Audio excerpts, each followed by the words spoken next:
Nous regarderons les choses de façon objective et honnête.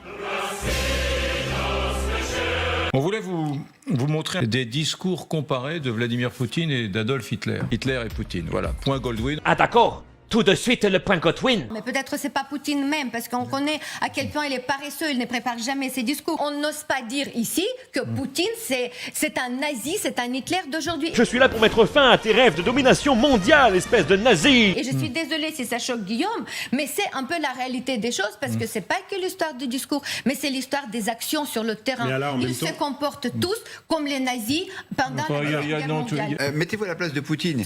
Il a des services qui lui sont dévoués et qui sont capables d'empoisonner des opposants politiques, y compris à l'étranger, qui sont capables de réparer des avions. Voilà, d'éliminer un avion dans lequel il y a l'ancien patron de Wagner qui commençait à lui faire un peu trop d'ombre. Avec l'âge, il devient de plus en plus peureux, de plus en plus paranoïaque. Autre détail qui montre bien la paranoïa du chef du Kremlin, c'est ce qui est toujours dit par cet ancien garde du corps. Un convoi peut se déplacer entre les aéroports. On fait comme si Vladimir Poutine était assis dans l'une des voitures.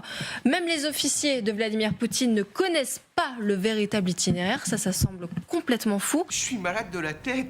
On est quand même dans un État qui est un État extrêmement totalitaire et très militarisé. La Russie impérialiste et dictatoriale. Le problème, c'est qu'aujourd'hui, il y a les troupes russes qui sont rentrées en Ukraine, qui ont fait des massacres. Les instances internationales parlent de génocide, de qualifier la chose de génocide, notamment quand on déplace des populations, tout ça est caractéristique d'un génocide, quand on enlève des enfants, etc., tout ça a été évoqué. Qui c'est qui est très méchant? Les méchants.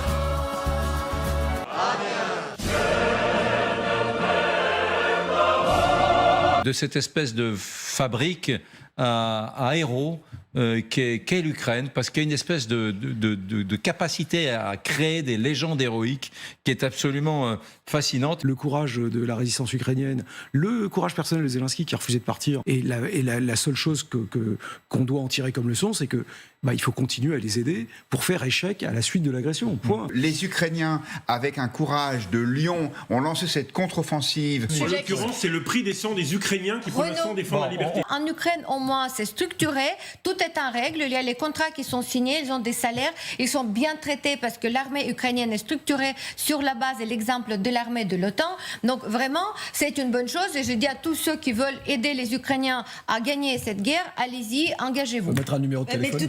Qui c'est qui est très gentil? Très gentil. Bien. Non, l'information n'a rien à voir avec un spectacle, Jean-Jean. C'est comme un guignol spectacle permanent.